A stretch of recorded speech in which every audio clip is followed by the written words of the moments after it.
Good morning, children.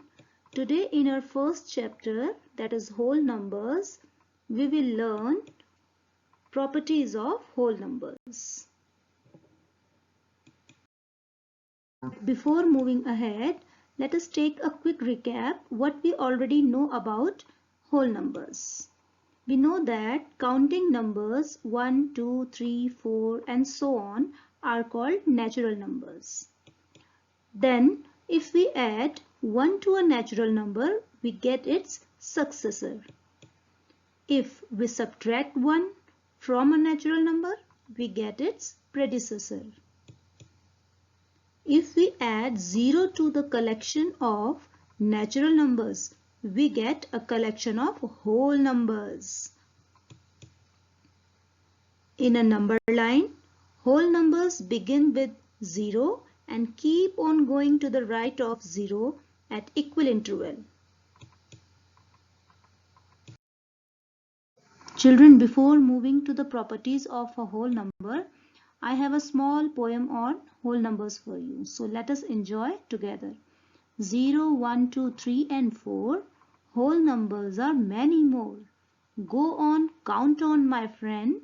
Whole numbers just don't end. So now let us move to the properties of whole numbers. Whole numbers have four main properties. They are closure property, commutative property, associative property, and the last one is distributive property. So before knowing about these properties in detail, first let me tell you what are the basic operations in mathematics. You all know it very well, but let us revise it. They are addition, subtraction, multiplication and division. So we will learn are these properties based on these four operations. First property is called closure property. So let us take some examples from this table. Closure property for addition. What it says, if we add two numbers, we have 7 plus 2, that is equals to 9. So we get a whole number. 7 is a whole number, 2 is a whole number and 9 is also a whole number. Again 2 plus 5 equals to 7. We are adding two whole numbers and we are getting a whole number. 4 plus 46, that is 50, which is again a whole number. 37 plus 0 equals to 37, that is again a whole number. So here from all these examples we come to know that if we add two whole numbers, we will get a whole number as an answer. So this is the closure property of addition. Closure means close. So if we add two whole numbers, so the result will be also close to a whole number. This is called closure property of addition. Next we take for multiplication. 4 multiplied by 3 equals to 12, which is a whole number. 3 multiplied by 5 equals to 15, which is again a whole number. 12 multiplied 10, that is 120, which is a whole number.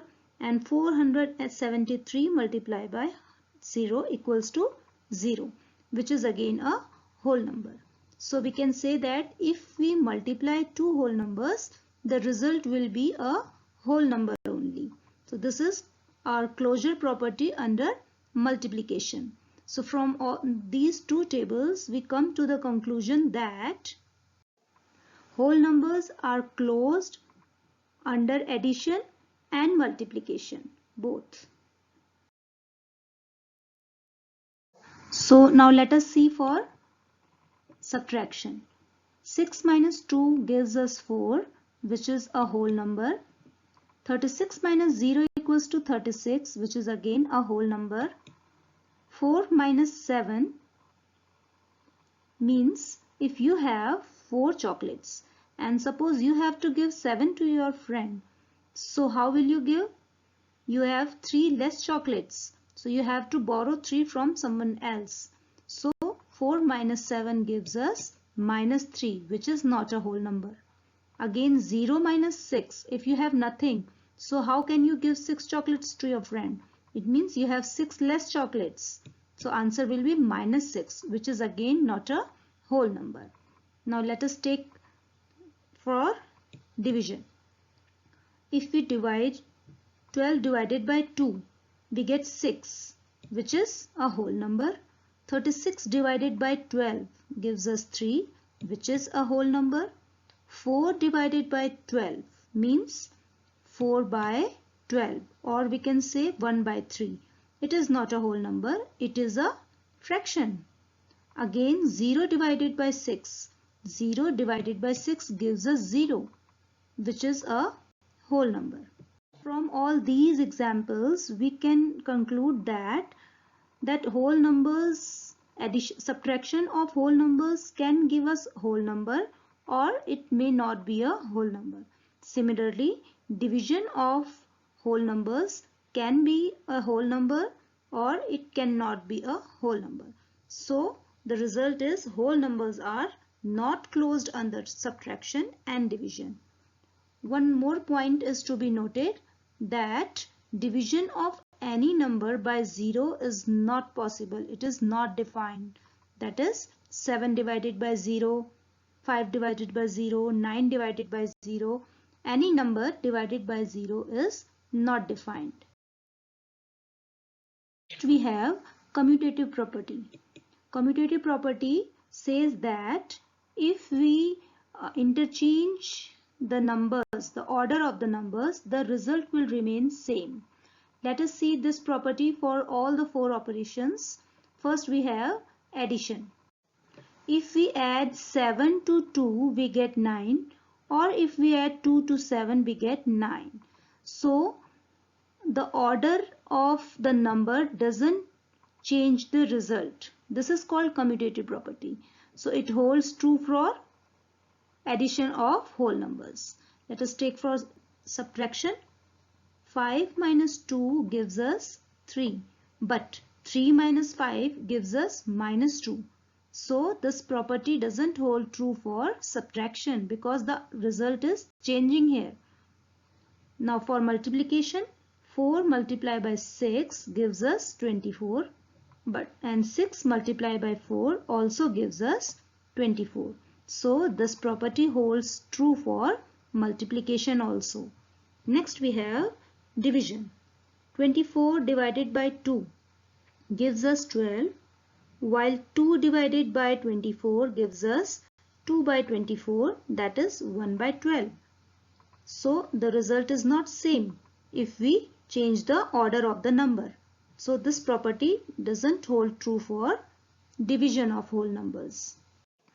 So we can conclude that addition and multiplication are commutative for whole numbers. Means for addition and multiplication, the order of adding or multiplying the number doesn't change the result. While subtraction and division are not commutative for whole numbers. Means if we change the order of the number while subtraction or division, the result will also get changed. So subtraction and division are not commutative.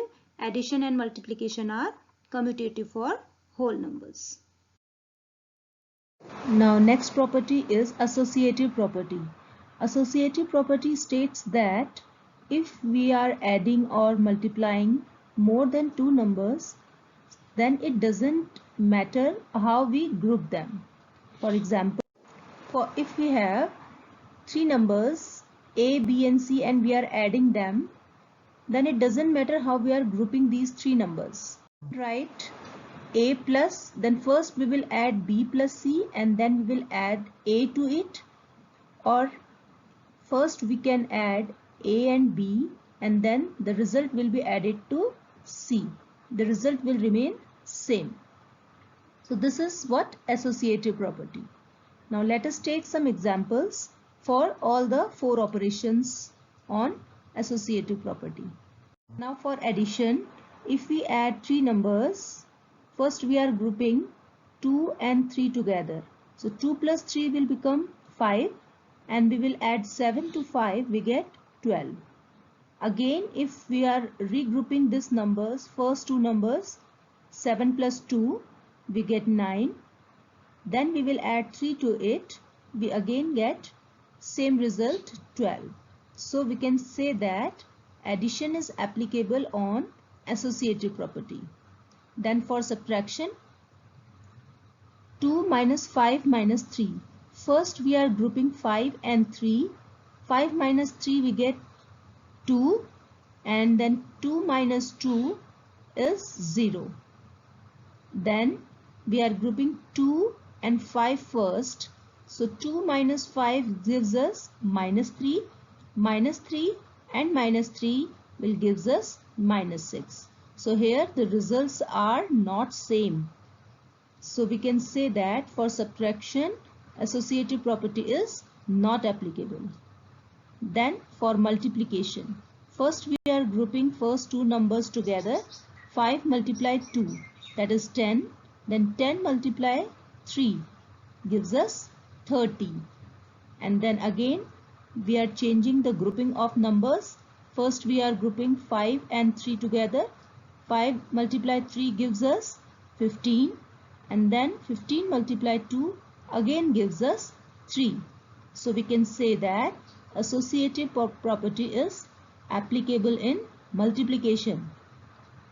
Now for division, 12 divided by 4 gives us 3, and 3 divided by 3 will gives us 1. Next we have 4 divided by 3. 4 divided by 3 means it become 4 by 3. And further, if we will divide 12 by 4 by 3, we get 9. So the answers are not same. So we can say that associative property is not applicable on division of 2, 3 whole numbers. So here we can conclude that addition and multiplication are associative for whole numbers, while subtraction and division are not associative for whole numbers. Last property is distributive property, or we can say distributive property of multiplication over addition. Let us take some examples. If we have a number 4 multiplied by 3 plus 5. So 3 plus 5 is in bracket. Distributive means we will distribute this 4 outside the bracket with both of these two numbers. So first we will multiply 4 by 3 and then we will multiply with this 4 by 5, and this plus sign will remain in between them. So it will become equals to 4 multiplied by 3 then plus 4 multiplied by 5. This is called distributive property of multiplication over addition. So it can be further written as 4 multiplied by 3 plus 4 by 5, 4 multiplied by 5. So we can rewrite it as 4 and 4. Both are common. 4 is common in this both numbers, both multiplication. So we will take 4 as common outside, and inside the bracket we will write 3 plus 5. This is just opposite to this one. When we will write 4 into 3 plus 5, we will distribute it as this. And if we have 4 into 3 plus 4 by 5, we can rewrite it as, we will take 4 as common outside and 3 plus 5 inside the bracket. Now if we will solve it, we get 3 plus 5 is 8 and 4 is outside. 4 multiplied by 8, that is 32. Now on the other side of this equal to sign, we have 4 into 3, that is 12, and 4 into 5, that is 20. 12 plus 20 gives us 32. So the answer will remain same. This is distributive property. If we will solve like this, we will get the same answer, and if we will solve by distributing the number, we will get the same answer. The answer will remain same.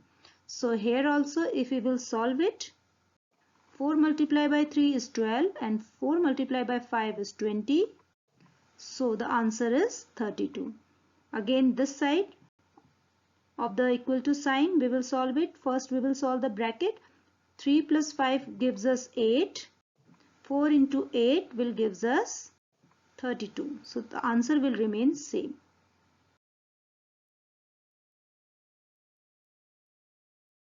Children, now it's time to try yourself. There are few questions based on these 4 properties of whole numbers. Try to solve it. And if you have any doubt, you can ask me. Thank you. Bye-bye.